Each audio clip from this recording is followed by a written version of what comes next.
What's up guys, welcome back to my channel. In today's video we are going to be talking about drug testing in the military. I bring up this topic because I was recently just drug tested for the first time ever since enlisting.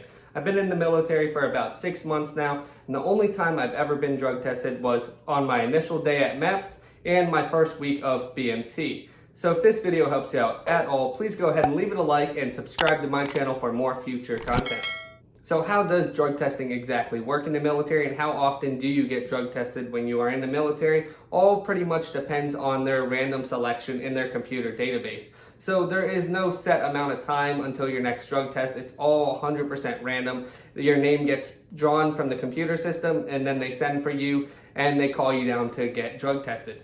So in my particular case, you needed an observer. Everybody needs an observer when they are taking the drug test because they don't want you tampering with it or perhaps doing something to create a false positive or make your negative maybe turn into a positive. So originally, once I walked into the room, I saw about 10 to 15 people there also randomly selected for the drug test.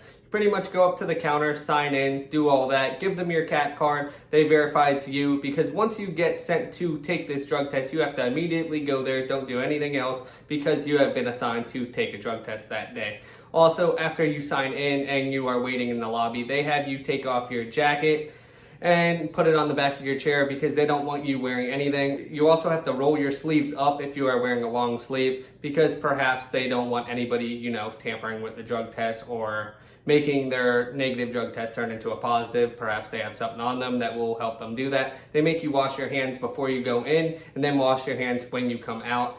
And when you are in there, you have an observer at all times watching you take this urinalysis.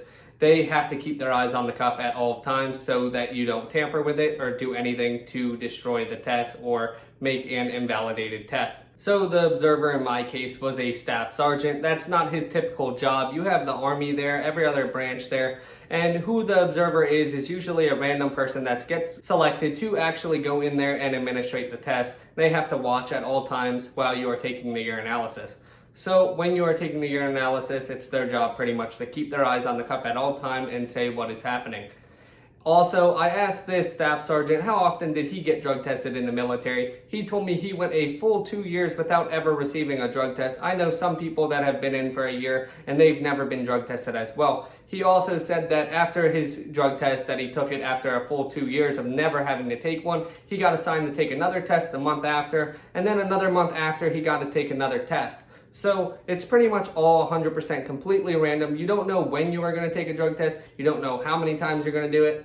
And that's pretty much why you don't do drugs in the military or do drugs at all, because it is illegal anyway, so what's the point? You don't typically hear back whether or not you failed or passed the drug test. I would say that it is only a bad sign if you actually get called in about the drug test or anything regarding the drug test. They usually just test it. If you come out clean, that you are good to go. But if you come out negative, you're going to have severe consequences coming your way. So don't look forward to getting a call back if you are taking a drug test or recently took a drug test in the military. The only time you're going to get called back in is if you failed the drug test or if something was wrong with it.